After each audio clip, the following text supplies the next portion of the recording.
And at the very end, Hitler is laying in his bunker, and he's kind of in and out of these drug-induced trances. And at one point, he's asking Goebbels to kind of pet him on the head and say, "You're a good king. You're a good king, like Friedrich the First." And they're very much intertwining these musical histories with these cultural delusions, right? With these military delusions. And they're saying, well, no, but this is an empire. And if it's going to go down in destruction, it's going to go down in a Valhalla-esque, till the last ash, scorched earth end. Even his death, Hitler is very specific. He wanted to be burned, not only so the Soviets wouldn't take his body, but because Wagnerian heroes and, people are burned in kind of the Viking tradition. So every single aspect of this is to some extent stylized at the end of the war. Genocide is a new word combining the Greek word genos meaning race or group, with the root of the Latin sidere meaning to kill. Became interested in genocide because it happened so many times. Power is all against one. Violence is the opposite. The extreme is one against all. This is Not to Forgive, but to Understand, a podcast series discussing genocide studies with experts and those connected to its critical questions. I am Luis Gonzalez Aponte, co-host with Saba Karim. And what we're about is really to try to understand why evil happens, why there are perpetrations in genocidal scenarios and scenarios of mass atrocity. Not to forgive, but to understand. Forgive, but to understand. Not to forgive, but to understand. Today we're joined by Alexandra Birch, Mellon Teaching Fellow at the Harriman Institute and lecturer in history. She is also a violinist and author whose work examines the role of music and sound in systems of mass violence. Her recent book, Hitler's Twilight of the Gods, Music and the Orchestration of War and Genocide in Europe, explores how music operated within the structures of Nazi ideology and genocide. Please enjoy our conversation. I'd like to begin with a figure who, in many ways, encapsulates the kind of perpetrator behavior you uncover throughout your book. Kurt Franz, the commandant of Treblinka, you describe how he cultivated a personal repertoire of music and used it as a form of command, humiliation, and psychological control. You especially note Franz as the most notable musical sadist from survivor testimony. And in his case, we see forced singing to the formation of the Goldkapelle, effectively his private orchestra composed of victims, along with further humiliation tactics. Now, this isn't the Wagnerian illusions that many people associate with Nazis or Nazi command. This is something even sadistic at times. Could you tell us about who Franz was and walk us through the role of music played in his behavior? And what does it tell us more broadly about the functions of music in Nazi violence? Sure. Yeah, it's a depressing but great kickoff of the type of perpetrator behavior that we see intertwined with music and sadism in the Holocaust. So Kurt Franz is an emblematic figure in a number of ways. First of all, when we think of music and its use in the Holocaust, specifically in victimization, I like to think of, like many other tortures, musical sadism as being something which was codified in the concentration camp nexus.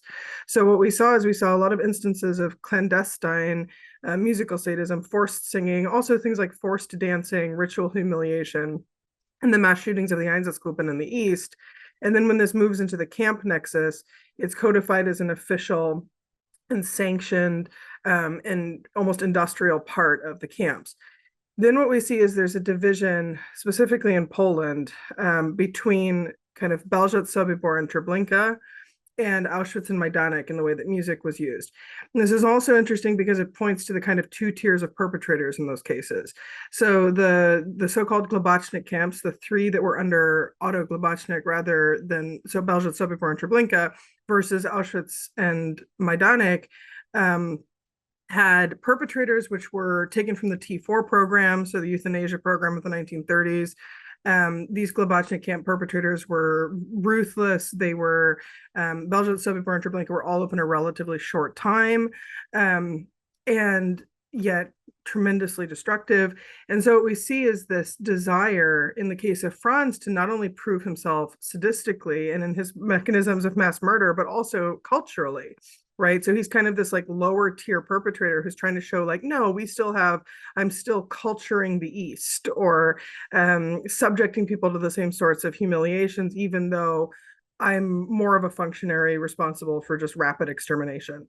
So I think he took a lot of pride, like in his torture of Arthur Gold and this creation of this gold capella, which, sounds like this dandy orchestra and all of these things. He had special music stands made. He had uniforms made for these people. And really, it was like a group of 3 people, including Arthur Gold, a very famous Hazan from Warsaw, and a cellist, probably. Although some of the survivor testimony points to maybe there was a reed instrument at one point. But you can tell that he derived a lot of like personal joy from this group, which, as far as we can tell, largely played outside of the gas chambers. So they would have been kind of moved around the camp for perpetrator entertainment, not for noise mediation. And then he also had all of these other functions like forced singing. He had a song commissioned by the Czech Jew Walter Hirsch, which kind of became like a camp anthem. We see this also in later phases of the Holocaust. There's very famously the Buchenwald Lied, for example, which one survivor likened to being like a school, like a university anthem. Like he knew his Buchenwald song, not his university anthem. And so we see this similar type of use of music in Treblinka. What I think is extraordinary are the number of testimonies that point to musical sadism and sound when we have such limited testimony from Treblinka. So that's part of why I used it as a case study. And also that Kurt Franz had this specific musical fixation, right? That, as you say, went beyond this Wagnerian or kind of Teutonic mythology of the command, and was something which was much more personal for him, along with things like boxing and his dog, that he intertwined into his military policy. Thank you for that. And I do want to expand on that notion of musical sadism, because that is such a pivotal part, a crucial part in the role music played in the camp system. And there's a specific striking image that stayed with me whenever I first encountered it. And especially in your book, you describe perpetrators playing lullabies over loudspeakers during deportations, especially of children. Some scholars might argue that lullabies over loudspeakers could have served practical purposes, pacifying children, masking screams, or creating order during deportations. Yet in your book, you emphasize the perpetrator's humor and sadism in these moments. What convinces you that this was primarily an act of musical cruelty rather than a functional tactic? Sure. So again, what we see is we see the movement from the mass shootings of the East into codified violence in the camp system. Sanctioned, mass implemented violence in the camp system. So what was entertaining on the individual level became entertaining on the level of hundreds of guards kind of enjoying these musical tortures. So one of the origin myths for the book that I started out with, I guess, for the kind of apocrypha that you hear, is that Wagner was played in the concentration camps. And so that's why for example, like Israel Philharmonic doesn't really perform Wagner anymore. This is not really true. We see a very clear creation of alterity in the camps. We see a very clear creation of alterity when music is compelled on the Eastern Front at the individual level. So what that means is we're not seeing perpetrators play Wagner, play even big Beethoven symphonies, things like that, which would have been entertaining and to acculturate the East, or to bring some sort of civilizing mission to the East. We do see that as far as like the Reich's Ministry of Culture abroad, right? So they are commissioning symphony concerts and things like this in the East. What we see in the concentration camp nexus is that they are entertained. The sadism of mass murder is something which has to be accompanied, right? So if we liken this to other things like drugs and alcohol use, it's not that alcohol or the drugs were necessary or that they were sufficient to mediate mass murder, but that they were part of the social camaraderie of this. And this is what we see with the use of music. So if you take specific examples, like from like from mass shootings, you would think, oh, well, those were close to towns, so they would need something to cover up the sound, right? But just the decibel level of this doesn't make any sense, right? So like a single person playing accordion is not going to cover up, hundreds or dozens even of machine gun fire at a time. In the case of something like, in the case of the East, you also have things like them compelling Jews kneeling at the edge of a pit to sing the Communist Internationale in Hebrew or in Yiddish, where like most of the Jews they would have encountered, first of all, I mean, Yiddish, yes, but would not have been Hebrew speaking. The Communist Internationale, of course, is not written in Hebrew. It's written in either Russian or in many cases French. And so it's this ludicrous like conflation of Judeo-Bolshevism right at the moment of violence, right? In the camps, things like playing lullabies, loudspeakers would not be particularly pacifying. There's other sensorial things which would have been a tell, right? Like the smell of death, the smell of burning bodies, guards screaming at you, heavily armed people chasing children, children being separated from their parents during deportations. So actually we looked at, or I looked at Operation Antifest, right? So the Operation Harvest Festival. And they show that in addition to things like tangos being played, which are, tangos and foxtrots, highly entertaining music, it was also things like lullabies. So it was to be parodic. This combines with things like forced ritual violence. So like in Auschwitz, there were selections of people on like Simchat Torah, on Yom Kippur, on all the Jewish holidays we have coming right up, and this was to be accompanied with things like forced music that would have been appropriate for the holidays. So because of the use of music incorporated with these other kind of sadistic time periods and even lyrics ascribed to them, this is something which far transcended just kind of the practical levels of would decibel sound be covered, and speaks to the level of perpetrator entertainment. You often emphasize in your book the distinction between types of music used, not in terms of genre, but in terms of the symbolic and the functional. Not every song carried a Teutonic mythos. And of course, for our audience, Teutonism is referring to the mythologized history that Nazis often include within their ideology. But some of this music were simple folk tunes, camp songs, or marching songs, and yet these everyday song and sonic choices often help define who belonged and who didn't. Can you explain how music was used to shape the subaltern other, when to many people it would appear to have been either for entertainment or escapism or even for sound abatement? Sure. So what I found fascinating researching this is how durable the Teutonic identity is for the Germans. So yes, we know that Hitler had a personal fixation with Wagner. And I thought, okay, but that's just because he enjoyed going to the opera in Vienna, right? Or like maybe he read some of Wagner's writings and Wagner had very anti-Semitic leanings. And so, he was a sympathetic personal figure as well. But Hitler seemed personally very wrapped up in this entire Teutonic myth that Wagner used to then derive like libretti and the so-called total artwork, the Gesamtkunstwerk of his operas. So costume design and staging and all this. And what you see that Hitler takes this into military strategy and kind of this like Gesamtkunst warfare or something, this total warfare. And he's like naming bunkers. I mean, at the end of the war in 1945, he's naming bunkers after Wagnerian characters. All of the personal stylings of many of the things like the inside of his train cars and even his fashion, and like Hermann Goering's fashion is very much tied to like this specifically Wagnerian and Teutonic identity.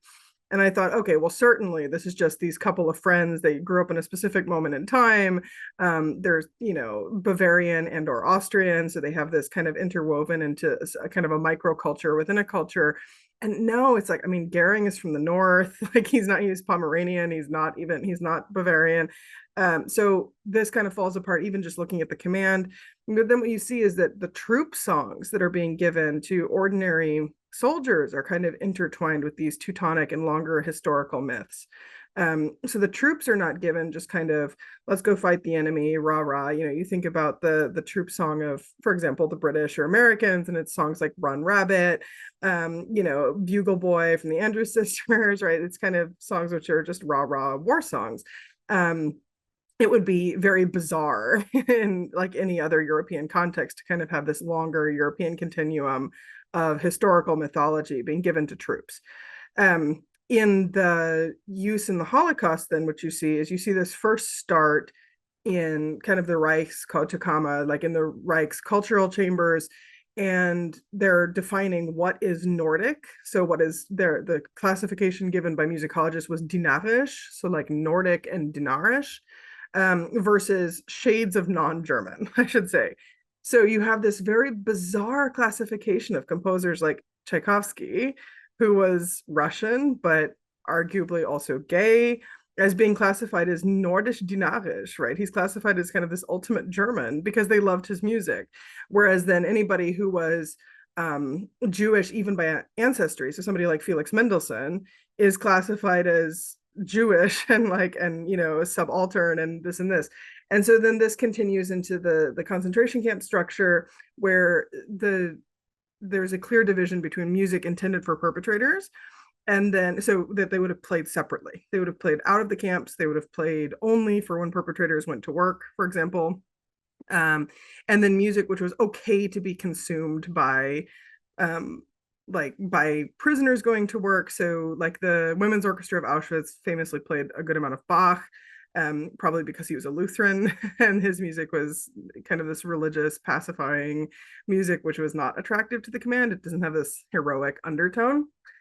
The camp songs and things, the music is, as you say, it's folk music. It's not super, I didn't do a lot of analysis of like the camp songs. I did a lot of analysis of the text, but the songs themselves are just to increase prisoner camaraderie or compliance or things like that. What you do see is an interesting feature where, for example, like the so-called gypsy camper Zigeunerlager in Auschwitz, they're allowed to keep their instruments for perpetrator entertainment. So the perpetrators are like, oh, how just, how appropriate that this group of, singing Roma would be over here playing their musical instruments until the bitter end. It was entertaining to them. But had we had any incidences of them trying to play like Wagner or Strauss or something, I'm sure that would have gone a very different way. It would have been like, no, you need to stay in your lane. So I never found any instances like that in any camp of people kind of overstepping their musical allowances by the Third Reich. In the chapter titled Valhalla Burns, you describe the music the Nazi high command surrounded themselves with, particularly in the final days of the war. So we have composers such as Beethoven, Wagner, and Bruckner.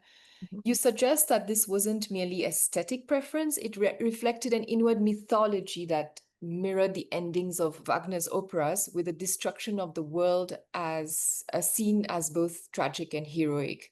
How do you understand this musical self-mythologizing, and what is it that the Nazi high command valued in Wagner's music? The final chapter, this, I guess, second, penultimate chapter, there we go, words, to the book is one of the first that I wrote because I was curious about how durable this identity was until the very end.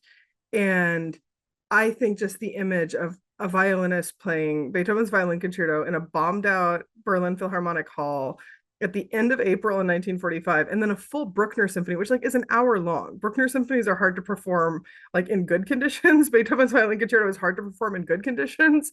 And that this is being kind of commissioned and held up, and that Hitler's clinging to this ideal until the bitter end. The concert was basically called just for him. We can tell that there were only a handful of the high command there. The final concert of the Reichs Orchestra, so Berlin Philharmonic before the fall, was actually a German requiem, right? So Brahms' Deutsches Requiem, which is a little bit also on the nose, and it was for the troops of the Third Reich immediately before capitulation, or I guess before Dönitz signed the surrender papers. And so what I had done is the entire structure of the book has this kind of Wagnerian underpinning, right? It's loosely structured according to the ring cycle of Wagner. And so that means that this essentially final chapter takes Götterdämmerung, the final opera, and the three strains of fate, which I think mirror the three kind of possibilities for the command at the end. So the bunker diehards, the people with Hitler until the very end, so basically just Hitler and Goebbels, the people like Schneer and Schellenberg who saw a path forward for Germany, who wanted to kind of divorce this Teutonic mythology, a longer historical myth, from the possibility of a German future. And then the people like Goering and Bormann who went to the South and who were trying to preserve their own Teutonic myth, their own sense of self, and had also these very bizarre things at the very end. So like Goering is going at the very end and he's shooting his favorite bison and packing up his drinking glasses and putting a giant gold swastika on his forehead. And at one point, one testimony says that he took the antlers from the stag that he also shot and was wearing the antlers as he got into his Porsche and was driving off. So you have these incredibly bizarre reactions to the end of the war. When he was arrested, he was I have to sing Die Meistersing, or yeah, he's like, I have to sing Die Meistersing, and asked one of the American privates for an accordion. And I thought this story is just too bizarre to be true. And I later found out that actually Museum of Jewish Heritage has this accordion, and this is true. So he's, they're really clinging to these musical delusions as well as the cultural delusions until the end. I mean, we have, at the very end, Hitler is laying in his bunker, and he's kind of in and out of these drug-induced trances. And at one point, he's asking Goebbels to kind of pet him on the head and say, "You're a good king. You're a good king," like Friedrich I. And they're very much intertwining these musical histories with these cultural delusions, right? With these military delusions. And they're saying, well, no, but this is an empire. And if it's going to go down in destruction, it's going to go down in a Valhalla-esque, till the last ash scorched earth end. And so I think that there was also something appealing to that, right? Of fighting for Berlin until the very end, fighting the war until the bitter end, and not having surrender, kind of having this Teutonic furor. I mean, even his death, Hitler is very specific. He wanted to be burned, not only so the Soviets wouldn't take his body, but because Wagnerian heroes and people are burned in kind of the Viking tradition. So every single aspect of this is to some extent stylized at the end of the war. Nazi high command are listening to this very specific music, and then making decisions that cost thousands of lives. Right. And I recall you pointing out this juxtaposition. It would be like General Petraeus listening to "I Feel Pretty" by Bernstein before calling strikes in Afghanistan. Right. Just for our viewers to have a contemporary understanding of it, because Wagner, to those who don't know, Richard Wagner, extremely prolific German composer, notable for his operas. And coming back to this image, you think of contemporary political agents. Some have very particular tastes, and for instance, needing a very specific recording of Ave Maria, say the Pavarotti recording of Ave Maria, from a political psychology and micro-order perspective. Do you see these musical selections, this listening behavior, as significant? And from your research, why or why not should we read meaning into what perpetrators choose to listen to before or during the acts of violence? Sure. So I think that there's tremendous contemporary overlap, unfortunately. I mean, it is absurd to the highest order. So if you think about like the halt order, the famous halt order that was given at Dunkirk, right? Goering is supposed to have gone off before he gave the halt order and done an enormous amount of heroin, first of all, and then listened to like all of Ring. Ring is like 9 hours long, right? So the Ring cycle of Wagner is 9 hours long. And it's just a stupid use of time. It's a weird use of military resources. It's something which obviously changed his mental framework. And if we saw this in other contexts, which unfortunately we are starting to, this would be something very, very bizarre. The closest allusions, I think, are other political systems, not necessarily fascist political systems, but other political systems that have very strong cultural ideology. So like the Soviet Union, we know that many of the Soviet premiers had their own like personal favorites of classical music. And I mean, like Stalin was famously relatively uncultured, and so he would take offense at the most minor things. This is how we got denunciations in 1934 by Stalin, was he was very upset about the tone of, for example, Shostakovich's Fourth Symphony. And then he walked out of the opera Lady Macbeth of Metzenk after the war. And so we have these instances for the Soviet premieres, of the Soviet premieres also having these very specific cultural aesthetics. What we see, this also has parallels for like Pol Pot in Cambodia, who was not as cultured as the intellectuals that he was targeting, and felt personally threatened by it. There's very famous uses of music during the Indonesian communist purges, specifically a song called Genjer Genjer about grass. It was from a film. And so this film was like piped in over loudspeakers during acts of violence during the Indonesian communist purges. So we do see the use of music. Of course, Rwanda has use of loudspeakers and use of radio, but mostly not necessarily only for music, right? Also for communication. So kind of the mechanized use of music and of sound during acts of political violence is of tremendous importance, and is something which is rapidly being studied. What I find interesting in the contemporary context are, it seems to especially be post-communist or communist leaders with these very specific musical aesthetics, but like Kim Jong-il and Kim Jong-un have like this fixation with this North Korean band called Moranbang, and they put this aesthetic out there, and they're like obsessed with this music, and they pipe it in all these national events, and it's an aesthetic which holds even to things like their national announcements on television. So this is very strange to me. It's kind of like almost a Korean pop group. It sounds very 80s. And so it's funny that this is kind of the national aesthetic they've chosen. In the Russian context, I can think of no political leader who's as personally stylized today as Vladimir Putin. And so a lot of his personal styling, aesthetic stylings of the Kremlin, his ideas for what his inner circle should look like, as far as like who should be the most powerful, who should be who should hold political roles, for example, not only comes from his own military sensibilities and his own time serving in police forces, but also from like the cultural edicts of people like Prigozhin, who famously founded the Wagner Group, right, or like headed the Wagner Group, which is a Russian paramilitary, but also people like Alexander Dugin, right? I mean, these people who are extremely tied to culture in the post-Soviet Union. This brings me to the specific use and role of music within Nazi concentration camps, but also just largely within the Third Reich. Our audience question today, I think, encapsulates this. And the following question was submitted by Professor of History at Texas A&M University, San Antonio, Edward Westermann, who is cited in your book a couple of times. He is a former guest and friend of the podcast, who writes, "Hi, Alexandra. Congratulations on your book. My question relates to your thoughts on the ways in which the use of instrumental music versus the use of songs could be interpreted.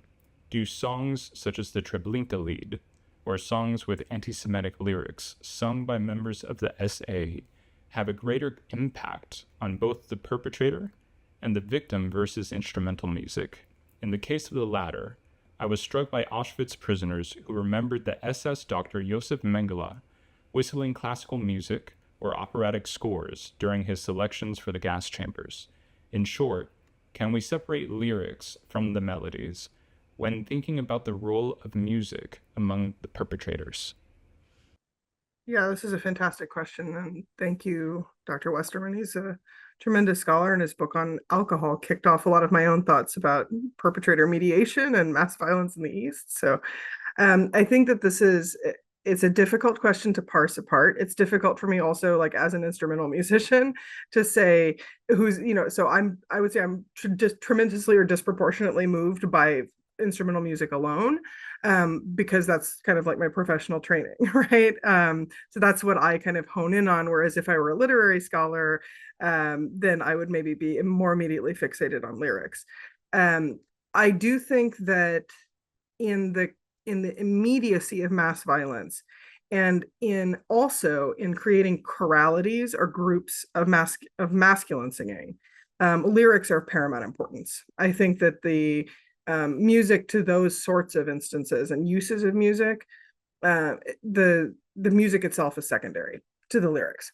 So what we've seen in the study of like choralities, mass singing, compelled singing, things like this, both for perpetrators and for compelled singing by victims, is that there's this kind of element of social contagion, right? Of like compliance, and that singing rote, like, I mean, we think about this, kind of cynically, but with like hymns, right? That rote singing of ideology is very helpful for retention, for ideological retention, for understanding.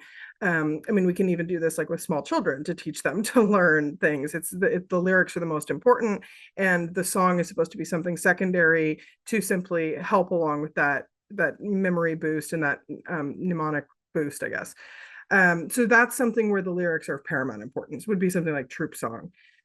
As far as instrumental music, I think a figure like Mengele is a good example of this, where there was a sense of culture and a sense of being an acculturated person, and one who is doing a job, perhaps a dirty job in the East, but one where the perpetrators were proud to be doing it, and yet they were maintaining their German ideals, their quote civilized ideals, while they were doing it. And for those perpetrators, for people like Mengele, for people even like Kurt Franz, who had this on a perhaps more boorish level, they saw this maintenance of instrumental music as a way to, I wouldn't say maintain their own humanity, maintain their own position of authority, perhaps, maintain the sense of Germanness of who they are.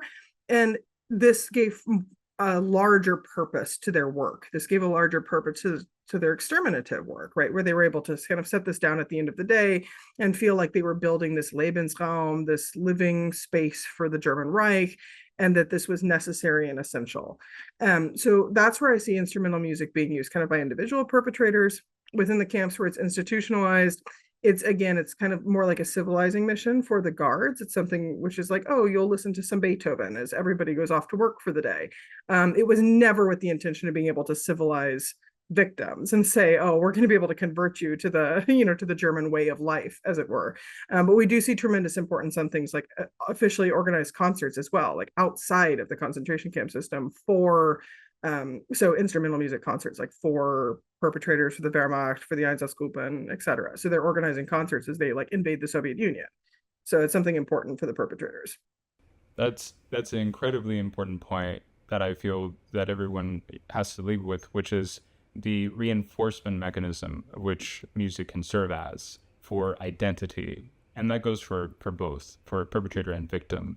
And it is merely a tool to achieve that goal. And I think that in your section relating to Hitler Youth, it expands upon an aspect of this, of the building of a perpetrator identity or building of a national identity.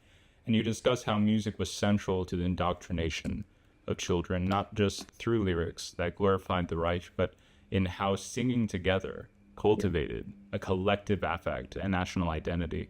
You write that these songs were often composed of particular techniques, such as onomatopoeia, or even accompanied by physical movements, notably marching, all of which are not, lyrical. However, they factor into the accumulative potency of these songs. And can you tell us what music education under the Third Reich looked like and its purpose?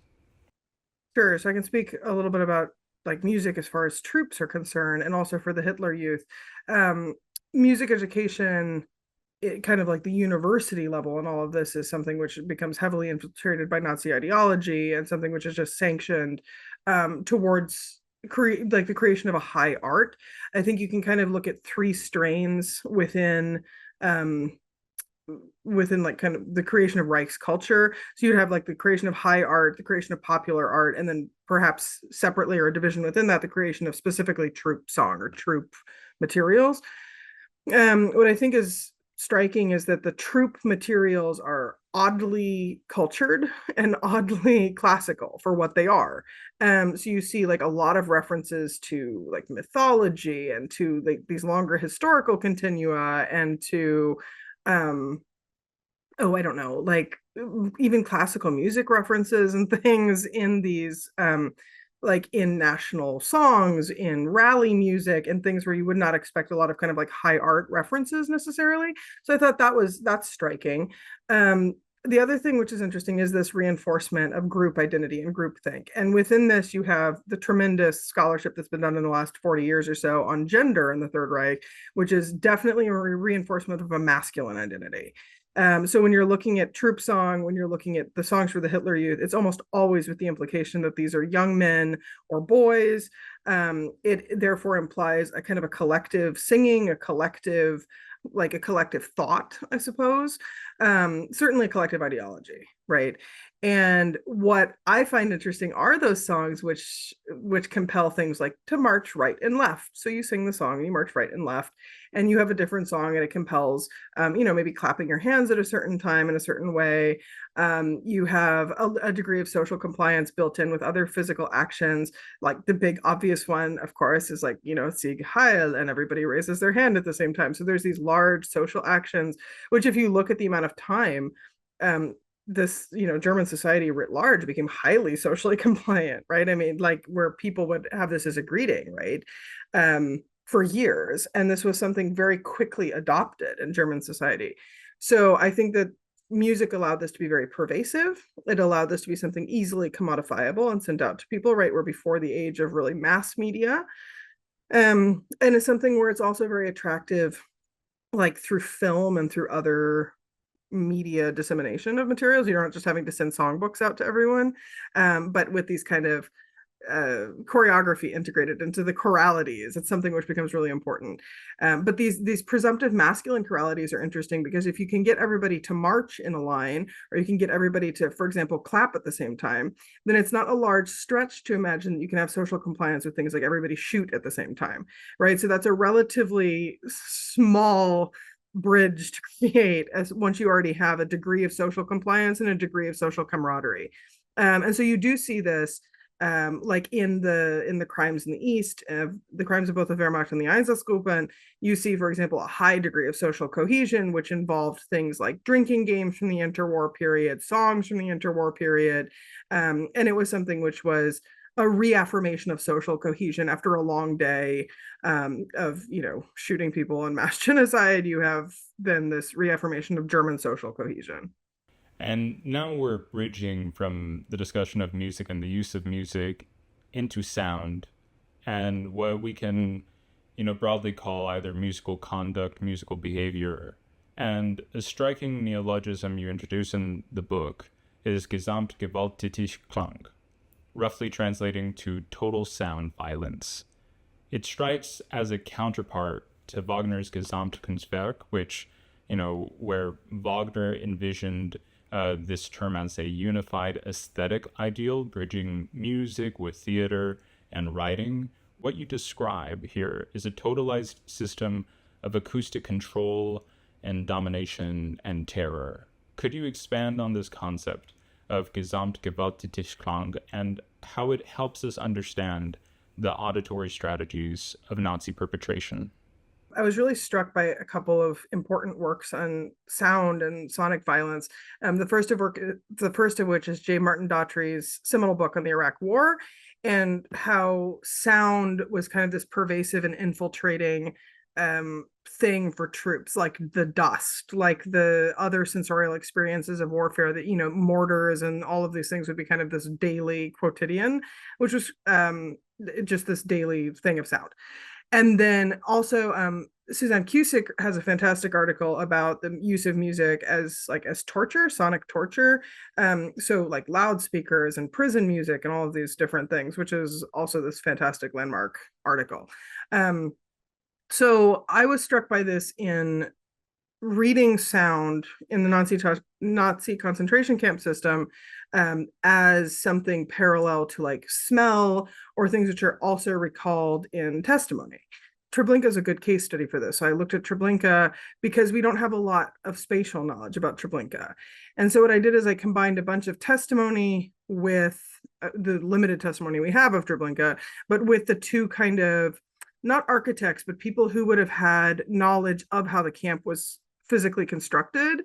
So one's the testimony of Chaim Steyer, who was he did like post-war models. He's a survivor of the camp. So I looked at these two kind of spatial models of the camp, and then I looked at this testimony. And what you can find, what's striking about it is, first of all, sound which might not be perceptually violent, right? So you might think, oh, a crackling fire, this is like home and hearth, or this is something which is nice and it's, warm in the winter, right? Treblinka was open through a good chunk of the winter, a very cold winter in Poland. And no, for the survivors' testimony of this fire at Treblinka, it's that of burning bodies, and it's this additional horror. And so it becomes something which is sensorially totalizing in their mind, in their imagination of the camp, where you can, of course, imagine the smell of death and of smoke getting into all of your clothes, all of your hair, all of this, but also the sound of this was really pervasive. The sound of the excavator, a lot of people mentioned at Treblinka, and this is something which holds over to other camps, right? Mass machinery for like immolation, for grave digging, and so on. This machinery is almost given like a humanistic or an animalistic characterization, where it joins the perpetrators with its voice or with its clanging and with these sorts of things. Again, this sound, like people remember the excavator working 24 hours a day. This is unlikely, right? But it's perceptually the case, right? Where people are ascribing these sounds as being never ending and ceaseless, the way that they talk about the smell of the camp. I also think it's interesting because just from like a human memory perspective, sound is pretty durable in our memory. Especially things like repetitive sound or violent sound, where it can become an important point of recall, for example, for PTSD, like years on. Whereas smell is something which is immediately identifiable years on. So people will like recognize their mother's perfume 30, 40 years after she passed, but it would be very hard to recall that smell if you were not given access to it. Whereas sound, you would be able to recall, oh my gosh, there was this never ending beeping, or there was this whatever. And I think that this is something which is this is evidenced in our own life, right? Where like, if you can imagine your own house, you have a smoke detector, or you have a microwave, or you have something that beeps and it drives you insane, right? And you're like, I have to find it. I have to turn this off. And so you can imagine for survivors of these different situations, there would be sounds which we might just associate with kind of daily life that were forever changed into lingering sonic violence, lingering reminders of torture, kind of which transcended the concentration camp fence, as it were, transcended the event as well. And now, as we start talking about memory, Holocaust memory within this respect, I do have a final question with a follow-up as well. And this relates to the epilogue of your book, which is titled Das Erlösungsmotiv, or the motive of redemption, or the motif of redemption, a term rooted in Wagnerian theory. You use it not to offer narrative closure, but to point towards the losses of lives and musical cultures. And in that vein, I wonder what this redemption may look like. An example I recall from your book is confronting the history of instruments still played today, whose provenance may lead to looted homes or silenced victims. And does remembering the musical lives of victims, and even the afterlives of their instruments, carry any redemptive potential? Or furthermore, is the programming of music by victims of the Holocaust, or even the aversion to programming music of composers complicit, I'm thinking Strauss especially, in the crimes committed, an act of redemption? Or is it closer to mourning than recovery?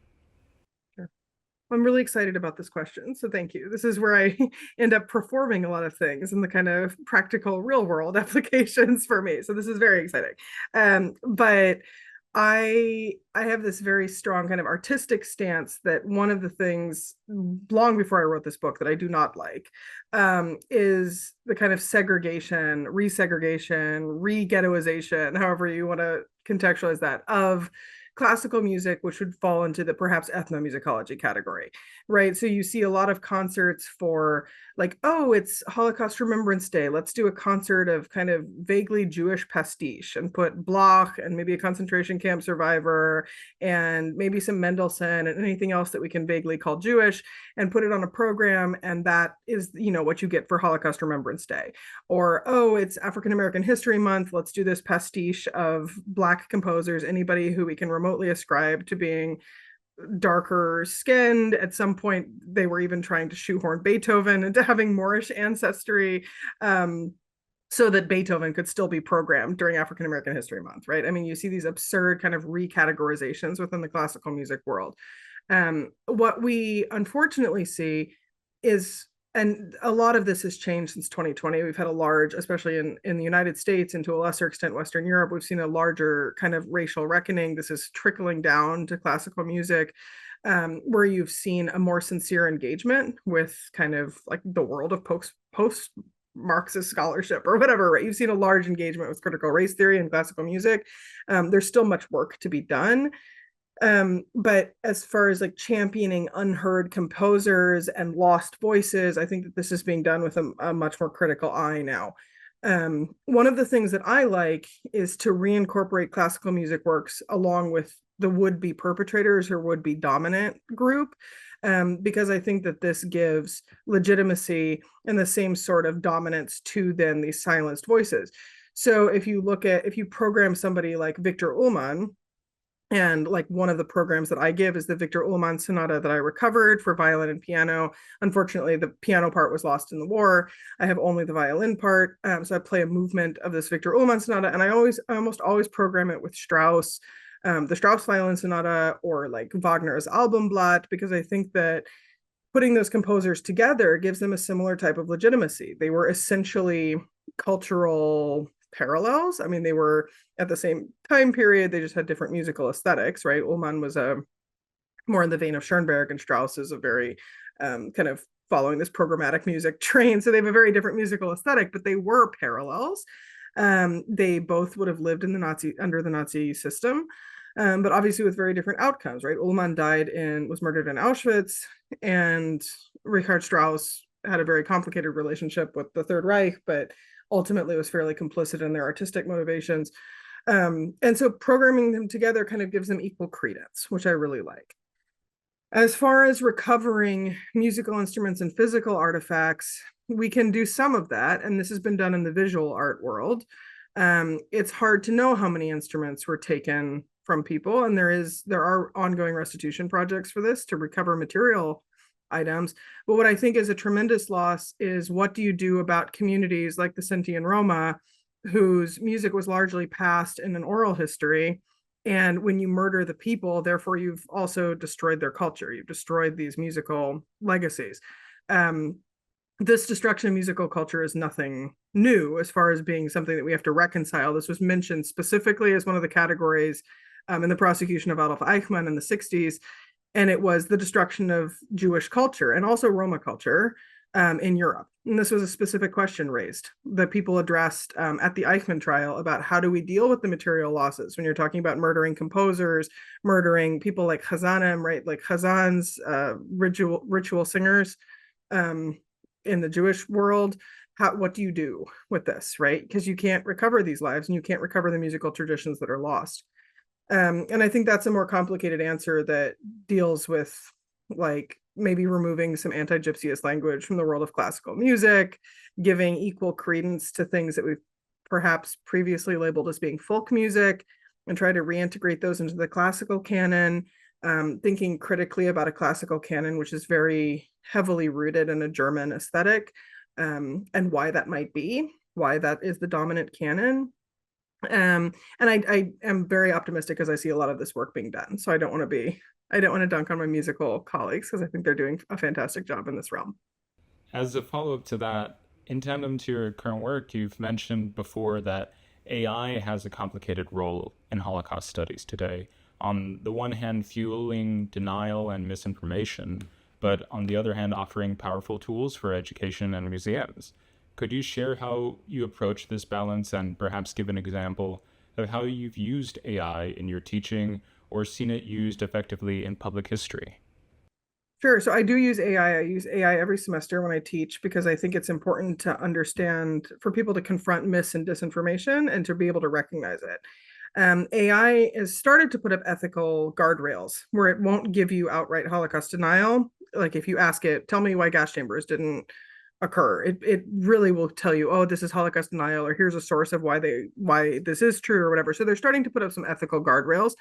Unfortunately, AI also is heavily reliant on the information that comes into it, right? So if you have a lot of people who are writing Holocaust denial, especially if it's publishable, then that's searchable by AI. So this is something where this is a problem. What AI will give you is it will give you apocrypha as far as images. So if you tell it, give me Auschwitz that looks like a summer camp, or give me Babi Yar that just looks like a ravine or a nice playground, it will give you this as an image. And this is a problem because AI images are getting better and better and harder to distinguish for students, or like especially for the general public. So this is something where we need to be trained and train our students to like kind of critically look at that. One of the things that I have my students do is answer the responses or like respond to those images in different character lengths. So you might not always have the privilege of writing a monograph book or sitting down on a wonderful podcast for an hour. You might have to respond to that in 50 words in a Twitter post, responding to some person who posted 50,000 of these images, right? And so like, how do you respond to these images in different media, I think is really important. I think it's also great because on the positive side, you have things like generative AI, which could be used in the future to, for example, reconstruct musical scores, right? You could fill in like a body of work by somebody like Victor Ullmann, where we have like a lot of his piano writing. And you could say, hey, write me a piano part for this violin sonata that's in the style of, of his previous works. We're several years, I think, off from that. But this is something where we do have the potential maybe for some reconstruction. We theoretically will be able to put things like mapping into AI in the future and get more complete maps of concentration camp sites, of sites like Treblinka where there are subterranean levels to like burial pits and things that we don't want to disturb for ritual reasons. I think also the capability to handle like large volumes of names and things is really tremendous, right? Where we'll be able to put in and say, I need to find 50 people who were deported on XYZ date from XYZ city, and that AI will be able to do that faster than any researcher. So that this is also tremendous for our field. So I would say let's approach it with a grain of salt and keep teaching with it as a tool, but recognize that it also has its foibles and that it's contributing to Holocaust denial in many cases. This was Not to Forgive, but to Understand, with our guest, Alexandra Birch. To our listeners, don't forget to like, subscribe, and stay tuned for more discussions.